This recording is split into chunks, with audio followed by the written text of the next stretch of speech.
Carl here from Brrraaains A Head-Banging Life, gbhblofficial for short, and you know what it is, it's 31 days of childhood horror memories, reliving the past, having a look at what scarred me as a youngster and where I stand right now. I almost missed it today. It is quite late at night that I'm recording this particular video because I've had no time today to do it, thanks to work. I had no time yesterday to do it because I was at gig, Orange Goblin. So it's almost like, oh no, I'm going to actually miss a day, and I was going to have to do 2 in 1 day just to keep up with it. But I managed to sneak this video recording in, even though by the time this goes live, of course, it will have passed. But nonetheless, and with that in mind, it's going to be a bit of a short and sweet one, really. And it's an easy one for me to talk about too, because it is, of course, you've seen the title, Day of the Dead, one of the Romero original zombie trilogy films. Now, weirdly, alongside the Return of the Living Dead, it was probably Dawn of the Dead that I watched the most as a kid growing up from a zombie horror perspective. Those two in particular were on regular rotation. Day of the Dead, not so much in comparison, even though I definitely saw it tons. And certainly didn't see Night of the Living Dead as often as I did as an adult as well. But I think that's the black and white look of it, not really understanding the tension and the horror compared to Dawn and Day and what we would get with later entries in zombie films. Obviously, the nuances of Night of the Living Dead are quite different to what we would get later on. I think the reason why I didn't watch Day, and I know the reason why I didn't watch Day as often as I did Dawn, is that Day was unbelievably bleak pretty much all the way through. Dawn of the Dead had tons of bleak stuff, but this sort of like the happy moments within the mall and the energy and all of that, I, as a child, was fascinated and loved that. You know, the idea of having free reign of a mall, you know, that's something as a kid you think is going to be awesome. Obviously, how that film pans out, it does, you know, it gets a lot darker as it goes on. But Day of the Dead starts off dark, and to be honest, stays that way right up to the very end, and obviously with that slapped on happy ending.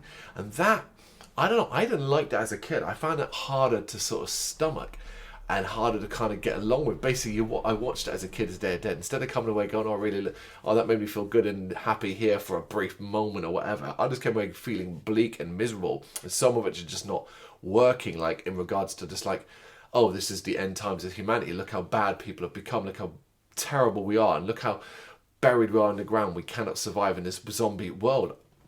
As a kid, that's just too much to take, I think. And obviously mixed in that with some extreme gore, horrible characters. I mean, how on earth is a kid supposed to like Rhodes? Or not even like him. How is a kid supposed to connect or understand that character the way you do as an adult? It's why the film isn't for kids, obviously, but all of that is lost on a youngster. It was lost upon me, and all I saw was a really depressing and dark and bleak film, particularly as well as a character, of course, that basically is suffering from depression to such an extent that he's suicidal.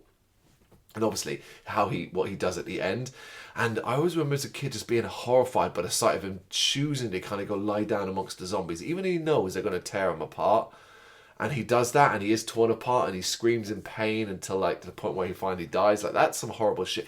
In fact, all the deaths in Day of the Dead, barring 1 or 2 that are a little bit over the top and silly, all the ones in Day of the Dead just have this sort of horrendous reality about them, with these obviously incredible gore effects, whether it's just like strips of skin being peeled off, you know, and how all of that, the bites and how they tear chunks of flesh out of you. It all is really, really memorably horrifying for a youngster. So it had that incredible effect on me where I almost for the longest time thought that Day of the Dead was the worst one of Romero's original trilogy. It's the one I didn't like until I came back to it as an adult. I now think it's the best. It's the one I like the most. And I love Night of the Living Dead and I love Dawn of the Dead. I really, really do. But Day of the Dead just pips it these days. And it's for the exact reason I didn't like it as a kid as to why I love it now, which is that uber depressing vibe that just exists throughout it. The end times. This is it. This is our last stand. This is all we've got left. And when our backs are against the wall, we'll turn on each other anyway. Absolutely freaking love that. That's why Day of the Dead is in this list. What do you reckon? What's your thoughts on it? Do you agree with me? Let me know in the comments. Thank you very much for watching. If you'd like to see more content like this, please consider hitting the subscribe button. It is gratefully appreciated. You can find us over at gbhbl.com, our full website where reviews, news and so much more goes up daily. We're also on all social media platforms, Facebook, Instagram, Twitter, Threads, at GBHBL. Just search for GBHBL and you will find us out there. We also have merchandise on sale. You can access the shop via the website.